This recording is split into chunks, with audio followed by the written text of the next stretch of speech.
मैं खरीद के लाता हूँ सामान, मैं फिर हैंड उसे पकड़ाता हूँ। वो जो मशक्कती है, उस एक कमरे में किचन के अंदर वो जो सेल है वो किचन है, उसके अंदर वो सामान रखा जाता है, उसके अंदर खाना पकाया जाता है।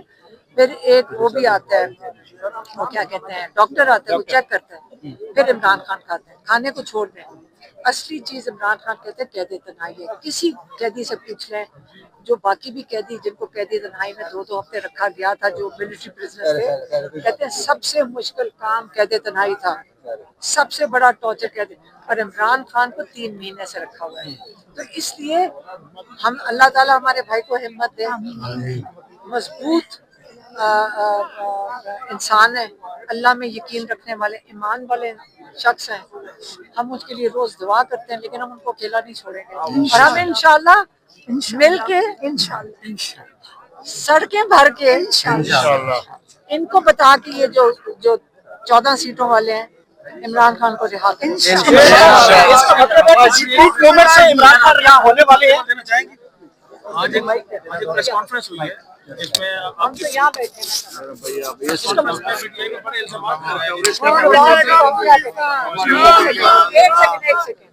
इल्जाम कोई नई बात है, 9 मई करके उसके बाद इल्जाम की भरपार है। अब फायदा कुछ नहीं हो रहा। देखें, बात बहुत आगे बढ़ चुकी है, फायदा नहीं होगा। आप उनसे जाके ये पूछते कि हमें जरा जो बाकी चीजें मुल्क के बाहर जो हो रही है उसके बारे में बात करें, बॉर्डर्स के बारे में बात करें। जो सियासी जमातों पे सरकारी अफसरों का काम नहीं बनता बात करें। हमने अभी पिछले दिनों को भी मशावरती कॉन्फ्रेंस भी की थी, उसमें भी हमने बात की। और प्राइम मिनिस्टर ने जब ये कहा जी कि हम बातचीत के लिए तैयार हैं लेकिन हम ब्लैक मेल नहीं होंगे, तो हमारी तरफ से बाकायदा बयान आया कि हम पाकिस्तान के मुत्तफिका आइन की बहाली, free and fair election, rule of law, हर कोई अपनी डोमेन में वापस चला जाए, पाकिस्तान के अवाम के जो फंडामेंटल राइट्स हैं उनकी बहाली, और इसी तरह से पाकिस्तान को खुद मुख्तार, बावकार और सावरन मुल्क बनाने के लिए हम बातचीत करने के लिए तैयार हैं। क्योंकि इस वक्त पाकिस्तान चल नहीं रहा है इनसे। मैंने पहले भी कहा है, ये ऐसी हुकूमत है जिसके पांव जमीन पर नहीं है, अवाम इनके साथ नहीं है। हर आने वाला दिन अवाम का एतमाद इनसे मजीद खत्म हो रहा है। और पाकिस्तान की तारीख में ये ऐसी बदतरीन हुकूमत है कि जिसकी कोई भी कहते कि कल सीधी नहीं है।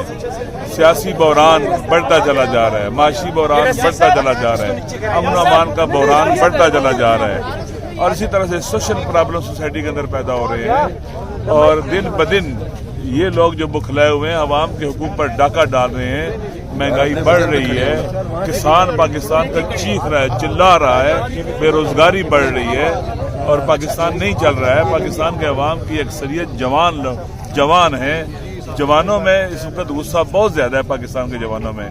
और ये लोग जो हैं पाकिस्तान के अवाम ने कोई चुना नहीं है, इनका हर इकदाम, चाहे वो कोई बिल पास करते हो, चाहे आईनी तरमीम लेके आते हो, वो सारे के सारे अवाम के खिलाफ हैं। और ये समझते हैं कि आईनी तरमीम करके हम ताकतवर हो जाएंगे। ताकतवर वो हुकूमत होती है जिसकी जड़ें अवाम में होती हैं, अवाम का मैंडेट उसके पास होता है।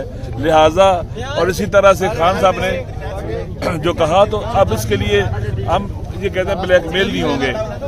क्या ये कहना कि आए बैठे रूल ऑफ लॉ के लिए ब्लैक मेलिंग है, आए बैठे आइन की सुप्रीमेसी के लिए ब्लैक मेलिंग है, आए बैठे पाकिस्तान के अवाम को बुनियादी हुकूक देने के लिए, अपने अवाम की खिदमत के लिए, ये ब्लैक मेलिंग है। आए पाकिस्तान के मुत्तफिका आइन की बहाली के लिए बात करें, ये ब्लैक मेलिंग है। आए पाकिस्तान को खुद मुख्तार मुल्क बनाएं, खुद अपने फैसले करें, और पाकिस्तान के अवाम के जो हमारे मुल्क के जो कौमी मफादात और नेशनल सिक्योरिटी है, इसको ठीक करने के लिए बैठे, क्योंकि ब्लैक मेलिंग है। गायब हो जाती हैं, पता नहीं चलता।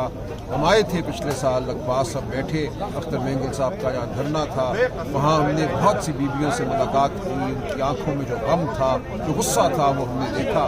ہم نے عمران خان کا پیغام ان کو پہنچایا کہ ہر مظلوم کے لیے عمران خان کھڑا ہے، جیل میں عمران خان اس لیے کھڑا ہے کہ وہ اب ہار ماننے والا نہیں ہے، وہ پاکستان کو حقیقی آزادی دلائے گا۔ آپ نے ہمارے ساتھ چلنا ہے، آپ پہلے بھی چلے ہیں، آئندہ بھی آپ چلیں گے تو انشاءاللہ جو کال ہے عمران خان کی کال ہے، وہ کال پورے پاکستان کی ہے۔ ہم نے اپنی آواز بلند کرنی ہے، ہم نے باہر بھی نکلنا ہے امن سے، ایک نظم کے تحت، اور ہم نے اپنی آواز کو ان تک پہنچانا ہے جو گونگے اور بہرے ہو چکے ہیں، جو رعونت میں ڈوبے ہوئے ہیں۔ ہم نے پاکستان کو فلاح کی جانب لے کر جانا ہے، ترقی کی جانب لے کر جانا ہے۔ پاکستان کی سالمیت کے ہم امین ہیں، ہم پاکستان اور پاکستان کے جھنڈے کو لے کر اٹھے ہیں، اور پورے پاکستان میں ہم امن چاہتے ہیں، اور پورے پاکستان کو اکٹھا کر کے ہم انشاءاللہ فتح پائیں گے۔ جس نشے میں اندر ہم مست ہو کر آپ کو یہ پیغام دے رہے ہیں، آپ اللہ کا قرآن لے کے آئیں یا جو مرضی لے کے آئیں، آپ ہمیں چیلنج نہیں کر سکتے، لیکن یاد رکھیں جب سے یہ کائنات بنی ہے، یہاں پہ جب رات ہوتی ہے تو سورج جو یہاں پہ اس کی روشنی ہوتی ہے، وہ اس کی ضد میں اللہ پاک نے اسی لیے بنائی ہے کہ میں اگر اندھیرا بنانے پہ قادر ہوں تو میں روشنی بھی لانے پہ قادر ہوں۔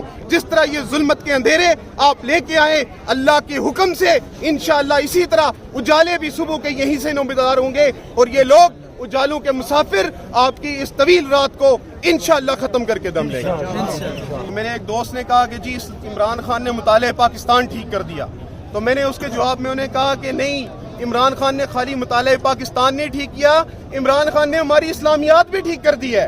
تو جن لوگوں کو ہم سمجھ رہے تھے کہ ہمارے مذہب کے پیشوائیں جو حافظ ہیں، جو قرآن پاک کو اور حدیث کو پڑھ کے ہمیں سچا راستہ دکھائیں گے، 4 دن کی ان کو جیل نہیں ملی، تو وہ ان شرائط پہ باہر آ گئے کہ آپ نے ہمارا بیانیہ جا کے بتانا ہے، دیسی گھی کے تڑکے بتانے ہیں کہ وہ لگتے ہیں۔ اگر آپ قرآن اور حدیث کے اتنے سچے اور ان کے امین ہوتے تو آپ باہر آ کے دیسی تڑکوں کا ذکر نہ کرتے، آپ یہ کہتے کہ محنت قید تنہائی گزاری ہے، میں دیکھ کے آیا ہوں کہ اتنے دن کتنے مشکل تھے، اور وہ جو 2 سال سے قید تنہائی گزار رہا ہے، جس کے ساتھ ظلم و تشدد کے پہاڑ توڑے جا رہے ہیں، وہ کتنا مضبوط انسان ہوگا کہ وہ میرے اور آپ کے لیے جو کام ہم علماء کو کرنا چاہیے تھا اس نے اس کا علم بلند کیا ہے۔ لیکن نہیں، چونکہ یہاں پہ وہ کہتے ہیں نا ہر کوئی بکتا ہے، شاہ بھی بکتا ہے، ادیب بھی بکتا ہے، فقیر بھی بکتا ہے، امیر بھی بکتا ہے، بادشاہ بھی بکتا ہے، مولوی بھی بکتا ہے، لیکن یاد رکھیں ہماری اسلامیات ٹھیک ہو گئی ہے۔ اب ہم جس کے پیچھے چلیں گے اسی کے پیچھے چلیں گے جو حق اور سچ کی بات کرے گا، جو اللہ اور اس کے رسول کی، آئین اور قانون کی، اور اس بدماشی، غنڈہ گردی، ظلم اور تشدد کے خلاف جو بولے گا، ہم انشاءاللہ اس کے خلاف چلیں گے۔ لاہور کے اندر آپ نے دیکھا پنجاب نے جس طریقے سے ویلکم کیا، ریسیپشن دیا، لاہور نے جس طریقے سے ریسیپشن دیا، اوور ویلمنگ تھا۔ ابھی ہم جا رہے ہیں انشاءاللہ جمعہ کو کراچی میں جمعہ کا دن، پھر ہفتہ حیدرآباد میں، پھر اتوار، پھر کراچی کے اندر مختلف ڈسٹرکٹس کے اندر جائیں گے، گلیوں میں جائیں گے، بازاروں میں جائیں گے، لوگوں کے ساتھ انٹریکٹ کریں گے، مختلف طبقہ فکر کے لوگوں سے ملیں گے۔ اتوار کو پھر آخر میں 4 ساڑھے 4 بجے مزار قائد کے اوپر پبلک گیدرنگ ہوگی انشاءاللہ تعالی، مزار قائد پہ حاضری بھی ہوگی۔